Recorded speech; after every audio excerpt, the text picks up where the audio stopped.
Lotus reality and agro farming వారు premium farm land projects మన పొలం ఫేజ్ 1, 2 మరియు 3 కంప్లీట్ చేసుకొని మన పొలం phase 4 Wasar village at Narayana Khed లో ఆగస్టు 15 ఇండిపెండెన్స్ డే రోజు గ్రాండ్ లాంచ్ చేయడం జరుగుతోంది. లాంచింగ్ మరియు ఇండిపెండెన్స్ డే సందర్భంగా 5 గుంటాస్ ల్యాండ్ అవుట్ రేట్ లో బుక్ చేసుకున్న వారికి 1,50,000 రూపాయల డిస్కౌంట్ తో పాటు 2 గ్రాముల గోల్డ్ ఫ్రీగా ఇస్తున్నారు. పూర్తి వివరాలకు సంప్రదించండి. ఓం మహాగణాధిపతయే నమః. ఓం గురుభ్యో నమః. ఓం శ్రీమాత్రే నమః.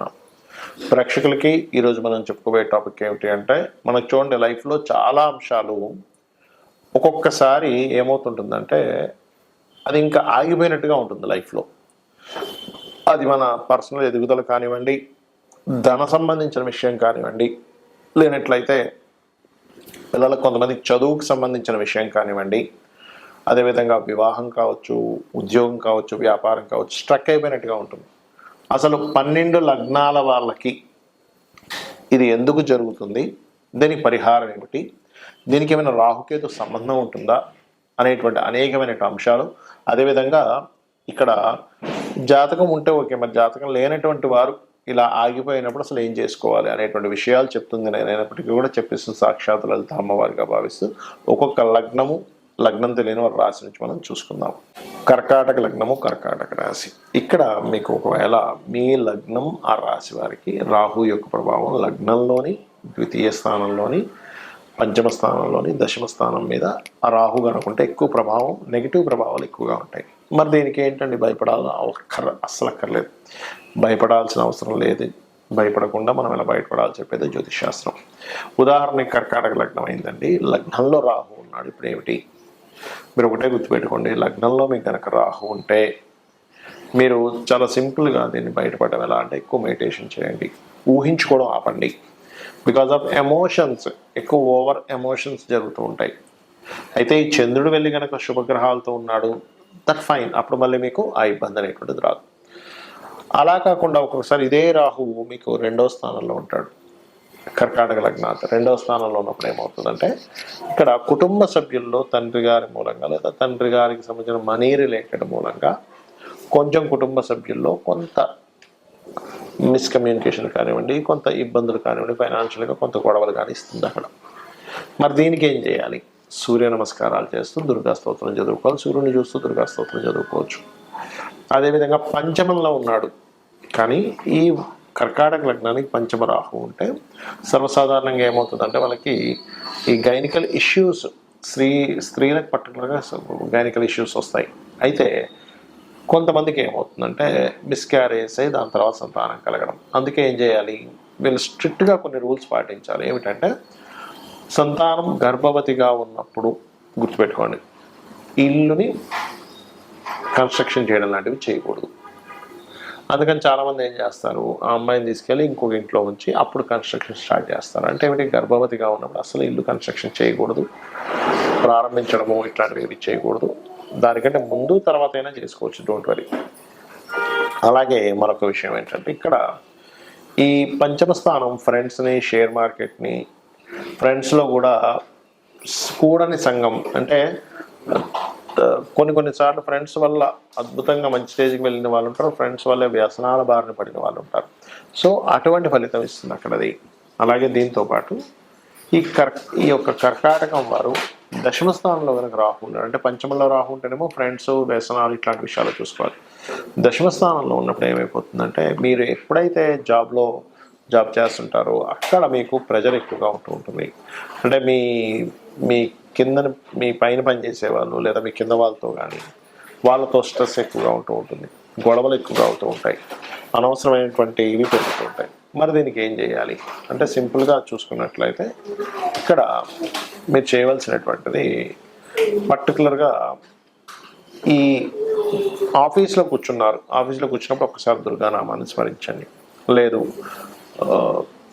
చూడండి, ఇప్పుడు పంచమ స్థానంలో రాహు ఉన్నప్పుడు ఈ సంతాన సంబంధించిన విషయాలు ఏదైనా మీకు ప్రెగ్నెన్సీస్ అది అయినప్పుడు కొంచెం ఓం దుర్గా ఆయన అనుకుంటూ ఉండండి. అంటే ఈ ఫైనాన్స్ మ్యాటర్స్ 2వ స్థానంలో రాహు ఉన్నాడు, ఫైనాన్స్ మ్యాటర్స్ ఇచ్చేటప్పుడు తీసుకునేటప్పుడు దుర్గా అనుకోండి. అంటే ఏది కర్కాటక నుంచి 2లో ఉంటేనే, పంచమంలో ఉంటేనేమో సంతానం, దశమంలో ఉంటేనేమో ఆఫీస్లో కూర్చున్నప్పుడు. ఇవి చేయండి, అన్ని విధాలా మీకు బాగుంటుంది. చాలామందికి లగ్నం కానీ రాశి కానీ నక్షత్రం కానీ తెలియదు వాళ్ళకి, వాళ్ళు పుట్టినప్పుడు ఏ నక్షత్రం ఉందనేటువంటిది. మరి అలాంటి వాళ్ళు ఏం చేయాలి? ఇక్కడ మనకి వేదాల్లో చెప్పినటువంటి కొన్ని అద్భుతమైనటువంటి అంశాలు నేను మీకు ఇప్పుడు షేర్ చేస్తాను. ఎవరికైనా కానీ గుర్తుపెట్టుకోండి, బాగా అసలు ముందుకు కదలట్లేదు అన్నప్పుడు వాళ్ళు ముఖ్యంగా సర్పసూక్త పారాయణం, అగ్నిసూక్త పారాయణం చేసుకుంటుండాలి. ఇది పారాయణం అంటే వినడం కానీ, లేకపోతే ఇంట్లో పారాయణం చేసి అభిషేకం చేయడం, ఇట్లా రకరకాలు ఉంటాయి, హోమం చేయడం. అంత చేయలేము అనుకునేటువంటి వారు చాలా సింపుల్ రెమెడీ ఒకటి చెప్తాను. మీకు దగ్గరలో ఆలయాలు ఉంటాయి, అందులో రావి చెట్టు ఉంటుంది. ఆ రావి చెట్టు కిందని సర్ప ప్రతిష్ఠ చేసినవి ఉంటాయి. అక్కడికి వెళ్ళి చక్కగా మీరు ఒక చెంబులో, అది రాగి చెంబు కానివ్వండి, స్టీల్ చెంబు కానివ్వండి, ఏదైనా చెంబు కావచ్చు, దాంట్లో వాటర్ చక్కగా నిండుగా పోసుకొని అందులో పసుపు, గంధము, ఇంకా ఎక్కువగా తీవ్రంగా ఉంటే కొంత కుంకుమ కూడా వేసి ఆ చెంబును పట్టుకొని ఆ రావి చెట్టు చుట్టూ ప్రదక్షిణం చేయండి. ప్రదక్షిణం చేసి దాని తర్వాత ఆ నీటిని ఆ మొదల్లో, రావి చెట్టు మొదల్లో వేయచ్చు, లేదా అక్కడ ఏదైనా సర్ప ప్రతిష్ఠ చేసినట్లయితే వాటి మీద కూడా వేయవచ్చు. దీంతో పాటు ఇంకొక పని చేయాలి. ఏమిటది అంటే, ముఖ్యంగా 4 గ్రహాలు ఏమిటవి? కర్మకారకుడైనటువంటి శని భగవానుడు, అంటే మన కర్మ బట్టే కదా ఇట్లా ఉంది పరిస్థితి, కాబట్టి కర్మకారకుడైనటువంటి శని భగవానుడికి, మరియు కుజుడికి, కుజగ్రహానికి, రాహువు, కేతువు, ఈ 4 గ్రహాల దగ్గర దీపారాధన చేయండి. అలా కాదండి, నా పర్సనల్ చార్ట్ పరంగా ఇలా ఉంది కాబట్టి ఆ ఫలానా గ్రహానికి, that is different. Me personal chart ఉంటే మీ పర్సనల్ చార్ట్లో అసలు ఏ ప్లానెట్ అక్కడ రిజల్ట్స్ ఇస్తుంది, దానికి దానం చేయాలా, చాంటింగ్ చేసుకోవాలా, లేనట్లయితే దానికి సంబంధించినటువంటిది ఏదైనా ఫుడ్. కొన్నిసార్లు ఎలా ఉంటుందంటే, సన్ బాగా పాడైపోయాడు, ఎక్కువ గోధుమలు తింటుండడం వల్ల ఎక్కువ ఇబ్బంది వస్తూ ఉంటుంది. అట్లా ఒక్కోసారి రెడ్ కలర్స్ వేసుకోవడం వల్ల, ఆరెంజ్ కలర్స్ వేసుకోవడం వల్ల ఇబ్బంది వస్తూ ఉంటుంది. ఆ రకంగా ఏంటంటే, ఒక ప్లానెట్ పాడయ్యాడు అనుకోండి, మీ జన్మజాతకంలో చిన్న ఎగ్జాంపుల్ చెప్తాను. సన్ పాడయ్యాడు, orange colour dresses important works వెళ్ళినప్పుడు వేసుకోకండి. ఇప్పుడు ఎట్లా అంటే, న్యాచురల్గా రెగ్యులర్గా వేసుకోవచ్చు. రెగ్యులర్గా ఇంట్లో తిరుగుతుంటాము, వేరే వేరే పనులకు వెళ్తుంటాం, అలాగే ఇంపార్టెంట్ అనే అగ్రిమెంట్, లేదా ఒక పెళ్లి చూపులు, లేనట్లయితే ఒక సంథింగ్ ఒక మాట్లాడుకోబోతున్నాం, ఒక డీల్ చేయబోతున్నాం, అలాంటప్పుడు సన్ పాడైతే ఆరెంజ్ వేసుకోకండి. అలాగే మూన్ పాడయ్యాడు, వైట్ కలర్ వేసుకోకండి. మార్స్ రెడ్ కలర్, మెర్క్యూరీ అంటే బుధుడు గ్రీన్ కలర్, మార్స్ అంటే కుజుడు, మెర్క్యూరీ అంటే బుధుడు. అలాగే అదేవిధంగా గురువు క్రీమ్ ఆర్ ఎల్లోయిష్ కలర్స్ లేదా గోల్డెనిష్ కలర్స్, శుక్రుడు again white colour, Rahu cement colour అంటే యాష్ కలర్ అంటారు, కేతు మిక్స్డ్ కలర్స్లా ఉంటుంది, పూలుగా. ఇవి ఎప్పుడు మీరు పర్టికులర్గా ఒక పని మీద, ఇది చాలా ఇంపార్టెంట్, లైఫ్లో నా లైఫ్ టర్న్ అవుతుంది ఇక్కడ అనుకునేటప్పుడు వెళ్ళినప్పుడు మీకు ఫలానా ప్లానెట్స్ పాడైతే ఆ కలర్స్ వాడకండి. అదేవిధంగా ప్లానెట్ బాగుంటుంది కొంతమందికి, అంటే జూపిటర్ ఓన్ హౌస్లో ఉన్నాడండి, నాకు వీనస్ ఓన్ హౌస్లో ఉన్నాడండి, నాకు మూన్ ఓన్ హౌస్లో ఉన్నాడు, పాపగ్రహాల మధ్యలో లేడు, శుభగ్రహాల మధ్యలో ఉన్నా అంటాం. అలాంటప్పుడు ఇందాక నేను ఏవైతే అవాయిడ్ చేయమన్నానో ఆ కలర్స్ ఇంపార్టెంట్ టైంలో వేసుకోండి, అప్పుడు మీకు పాజిటివ్ జరుగుతుంది. ఇది పర్టికులర్గా గుర్తుపెట్టుకోండి.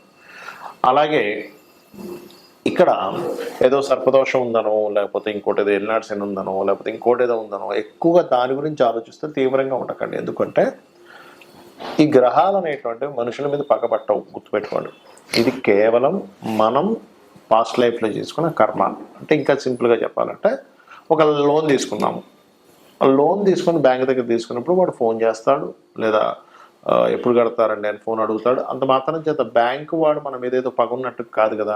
మీరు లోన్ తీసుకున్నారు, ఆ లోన్ కట్టమని అడుగుతున్నాడు బ్యాంక్ వ్యక్తి, మీరు కడతారు, క్లియర్. అలాగే పూర్వజన్మలో చేసినటువంటి మంచి కర్మలు ఉంటాయి, బ్యాడ్ కర్మలు ఉంటాయి, అందరికీ ఉంటుంది, భూమి మీద పుట్టిన ప్రతి ప్రాణికి ఉంటుంది. అలా ఆ కర్మ అక్కడికి వచ్చి మీకు ఈ కర్మ నువ్వు తీర్చుకో అంటుంది. అంటే అలాగా ఒక్కోసారి చిన్నపిల్లవాడికి వచ్చింది ఎడ్యుకేషన్ రిలేటెడ్ కర్మ బాగాలేదు, అప్పుడు ఆ ఎడ్యుకేషన్ రిలేటెడ్ సంబంధంగానే స్ట్రెస్ అవుతూ ఉంటాడు మాటికి. అలా కాకుండా వివాహ సంబంధించిన విషయం బాగాలేదు, వివాహం విషయంలోనే స్ట్రెస్ అవుతుంటాడు. అంటే ఏమిటి, నువ్వు స్ట్రెస్ అవుతూ దాని గురించి ఎక్కువ కష్టపడుతున్నావు అంటే సంథింగ్ కర్మ అక్కడ కనెక్ట్ అయింది. ఇక్కడ మేజర్గా కొన్ని చెప్పాలంటే, వివాహం అవ్వట్లేదు, మీరేం బాధపడక్కర్లేదు. వివాహానికి సంబంధించిన ఒక మంత్రం, ఓం కామేశబద్ధ మాంగళ్య సూత్ర శోభిత కందర, లేదంటే బిజినెస్ సక్సెస్ అవ్వట్లేదు, ఓం ఇంద్రగోప పరిక్షిప్త స్మరతూనా భజంగికాయే నమః. అలా కాదండి జాబే రావట్లేదు నాకు అని అనుకుంటే గనక మీరు చేయవలసింది ఓం మాణిక్య మకుటాకార జానుద్వయ విరాజితాయే నమః చేసుకోవచ్చు, లేదా ఓం శ్రీమాత శ్రీ మహారాజ్ని శ్రీమత్ సింహాసనేశ్వరి నమః చేసుకోవచ్చు.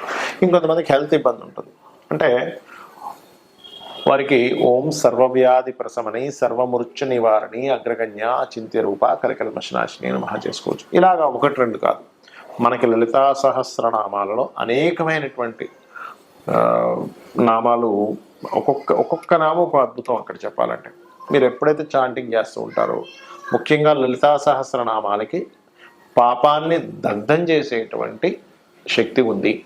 మనం ఏ మంత్రం చేస్తున్నామో దానికి పాపాన్ని దగ్ధం చేసే శక్తి ఉండదు అంత తొందరగా, కానీ లలితాహాస్త్రనామానికి ఎక్కువగా ఉంటుంది. లలితాహాస్త్రనామాలు చేసుకోవడం ద్వారా, సూర్య నమస్కారాలు చేయడం ద్వారా, ఏదైనా ఆలయానికి వెళ్ళి అక్కడ మీరు ఏదైనా సేవ చేయడం ద్వారా ఖచ్చితంగా దగ్ధం అవుతుంది. కాబట్టి చేయండి. అలాగే దీంతో పాటు మరొక విషయం ఏంటంటే, మీకు ఏ ప్లానెట్ అయితే పాడైందో బాగా, ఏ రోజుల్లో అయితే మీకు ఎక్కువ ఇబ్బందులు కలుగుతున్నాయో ఆ రోజులు పర్టికులర్గా ఒంటిపూట ఉండండి. అంటే ఒంటిపూట అంటే తెలుసు కదా మీకు, పొద్దున్న తినకుండా మధ్యాహ్నము సాయంత్రము తింటుంటారు కొంతమంది. కానీ ఉపవాసం, కంప్లీట్ ఉపవాసం మాత్రం మీరు ఏకాదశి రోజు మాత్రమే చేయండి.